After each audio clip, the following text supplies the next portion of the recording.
طيب كذا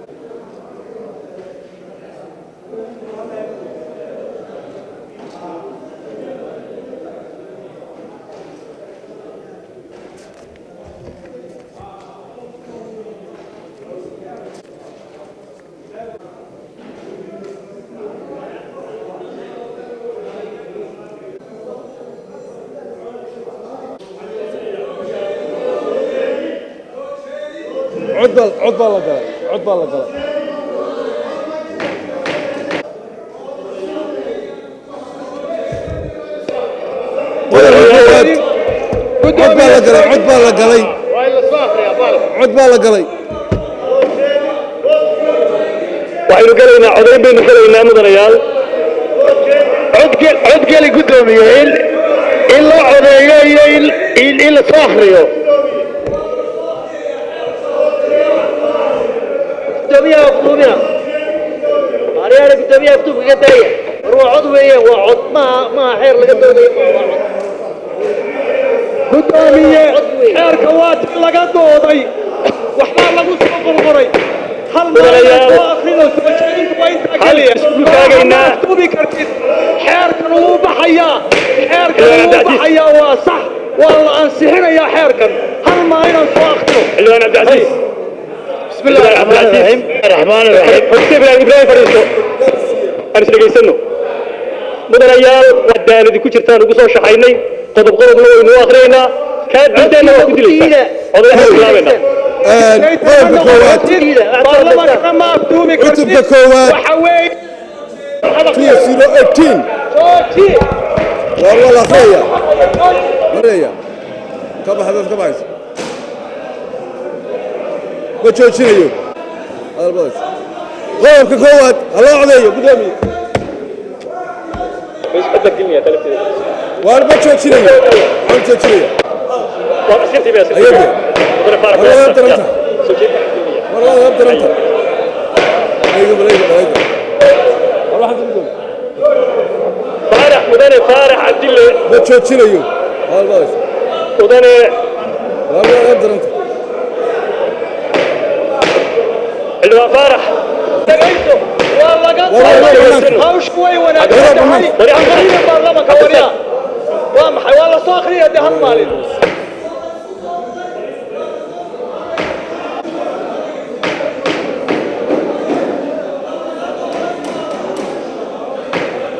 والله قد طولي وارن كواد مقع حيركا وحيركا لو بيانيا فارح فارح فارح فارح يا الله عليك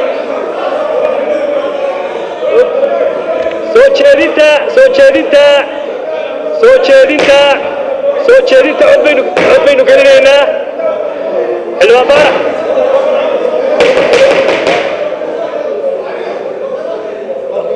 timaado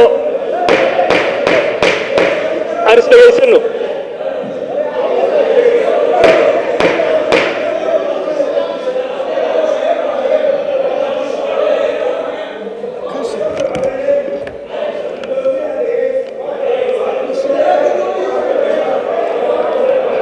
gudoomiyaha waanu dhegaysanaynaagudoomiyahan dhegaysta soo jeedinta haddii soo jeedini ka dhalato fadhiga waxaa xeeroosaadku ina farayaa inaynu cod gelinno soo jeedinta waxaanan idiin sheegay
صباح عيدو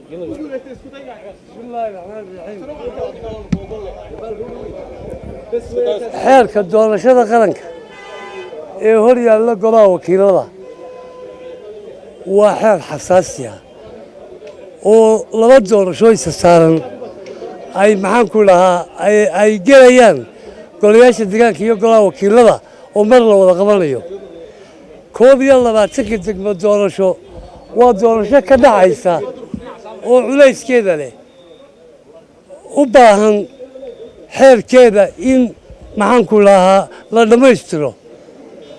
anigu waxaan leeyahay mudanayaasha shaaciyey inay xilka ka tegayaan laakiin waxaan jecelahay xeer muran ku jiro ama madmadow leh in cadaaladdiisa la sugo saaka golaha wakiilada waxaa la hor keenay akhriskii sidii procedurka golaha wakiiladu uu waafaqsanaa minitiskii iyo doodii golayaasha oo ku lifaaqan xeerkan in la keeno minitiskii hadalqodaalkii golaha wakiilada iyo doodiisii lama soo bandhigin taasina waxay gelinaysaa daafurnaan la'aan golayaasha in codkoodii la tixgeliyey oo ay iska dhex arkaan dee procedurkii golaha wakiilada ma waafaqsana mugdi kasta oo ku jirana goluhu isagaan ceeb lahayn wuxuu eegayaa inuu maxaanku dhahaa minitiskiisi iyo doodiisii uu siduu u garab dhigo habka qolaalkee la isku soo guray doodiisii inuu ka dhex arko oo si qoto dheer xeerkan looga dooday marka labaad xeerkani 150 qodob buu ka kooban yahay si loo hubiyo in hawshaa la tixgeliyey doodii golaha wakiilada ee tabarta badani ku baxday waxaa loo baahan yahay in loo helo muddadii lagu akhriyi lahaa si wixii saxabtira loogu samayn lahaa shirguddoonka golaha wakiiladu saaka hab juujuuba ayuu doonay inuu cod u geliyo oo barbarmarsan procedurkii golaha wakiilada ayuu saaka doonay inuu ku meel mariyo cod haddana markay taasi socon weydey cod wuxuu u qaaday soo jeedimo in sidaa lagu codeeyo iyo in muddo la akhristo laga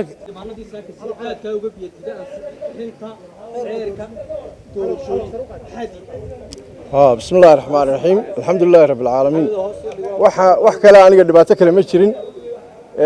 waxaan diiday un xeerka inaan soo akhrino baan doonayna anagu xeerkan waa xeer muhiim ah waana ansixinaynaa wax dhibaato ay ma jiraan de xeer maalin inta la isku waa intii laga dooday waa ogeydeen saxaafaddu way joogtay waxa weeye 10 casho in ku dhow baa laga doodayay marka inaan wixii aanu secondmanka helay taageerada helay qodobadii taageerada helay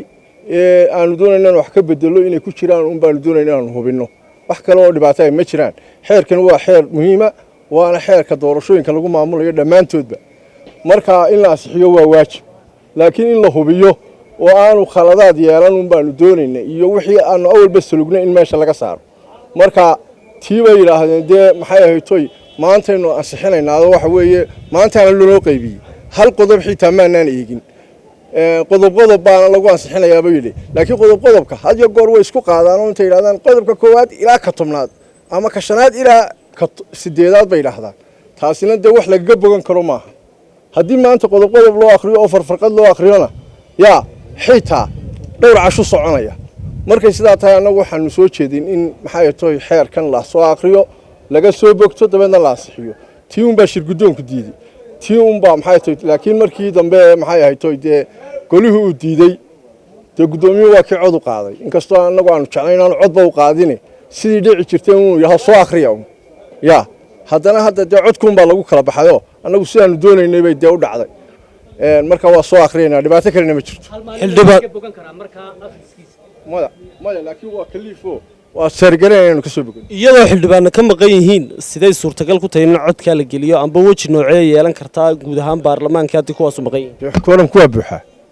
goluhu waxa weeye cod buu isku maamulaa dee loomana diiday xildhibaanadu inay soo galaan anigoo raygan qabo waxa weeye dee guddoomiyuhuba wuxuu ka soo jeedaa awda oo awdal baa laga soo doortay hadduu isagiina jeergaraynayo ku kalena ima waayeen dee waxa weye golo cod buu ku kala baxaa isagun baabana hogaaminaya hadduu joojin waayey dee annagu dee golaa ka hor iman mayno waa sixinaynaa annagu ilaa hadda warbixintii waa ka sugaynaa guddoomiyuhu dee nooma sheegin waxyaalahaanu salugsan bay ka mid ahay waxaa ka mid a dee in saaka naloo akhriyo layahao maxay tahay warbixintaana la siiyo la yidhaahdo guddidii loo saaray xeerkan ee maxay ahayd inay xildhibaanada u yeedhaan ma xildhibaanadii baa diiday ma kuwanaan u tegin ma madaxweyne ay heli waayeen annagu taa dee garan mayno warbixintaa lafteeda dee shirguddoonkaan ka sugaynaa annagu shirguddoonkaanu xaq ugu leenahay xitaa guddidii xaq uguma lihin inay nooga warramaan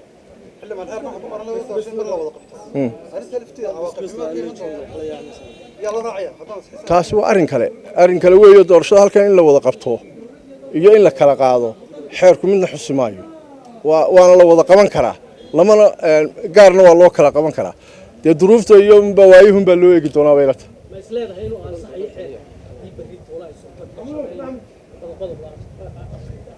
waa ansixi karaa waana la diidi karaa taanu kama warrami karo laakiin waxaan rajaynayaa in la ansixiyo